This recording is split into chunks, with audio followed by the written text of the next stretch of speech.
আমরা এখানে মানে যে এতক্ষণ ধারাভাষ্য হিসেবে ছিল আমাদের আদিত্য রয়, সে অনেক ভালো একজন ক্রিকেটার। সে ঢাকায় প্রিমিয়ার লিগ পর্যন্ত খেলে থাকে। তো সে এবার আমাদের এই খেলায় অংশগ্রহণ করতে পারেনি তার কিছু পার্সোনাল কারণের জন্য। আচ্ছা, যাই হোক, পরের বার সে পার্টিসিপেট করবে। তো আমরা তার কাছ থেকে আসলে একটু শুনতে চাচ্ছি যে আমাদের আয়োজন প্লাস খেলা সব মিলিয়ে তার কাছে আসলে কেমন লাগে। ধন্যবাদ সবাইকে।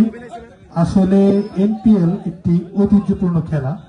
আমাদের ঘিওরে খেলাধুলা নাই বললেই চলে। এর মাঝেও আমাদের এই অঞ্চলে এতগুলো প্লেয়ার যারা কিনা প্রতিনিয়ত একমাত্র তাদেরই দেখেছি খেলাধুলা চালিয়ে যেতে।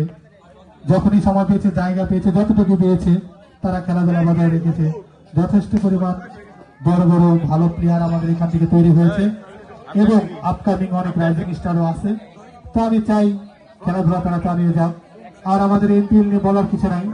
চতুর্থ আসর যথেষ্ট ভালো হয়েছে, যথেষ্ট সুন্দর একটি মাঠ, সুন্দর একটি আবহাওয়া, সুন্দর একটি এরিয়া, এর মাঝে এত সুন্দর একটি টুর্নামেন্ট ঘরের অত্র কোথাও আশা করি আমি দেখিনি। আমি অন্তত দেখিনি যে এরকম কোনো টুর্নামেন্ট হয়। প্রতিনিয়ত প্রতি ঈদে সবাই একত্রিত হয়ে আমরা ছুটির মধ্যে একত্রিত হই, সবাই একসাথে হই, সবার মেলবন্ধন, সবাই সবার মতো ব্যস্ততা এড়িয়ে চলেও যে এখানে আসে খেলে, এর জন্য সবাইকে ধন্যবাদ। আর আশা করি সামনের আসর সবার জন্য আরো সুন্দর হবে, আরো ভালো হবে।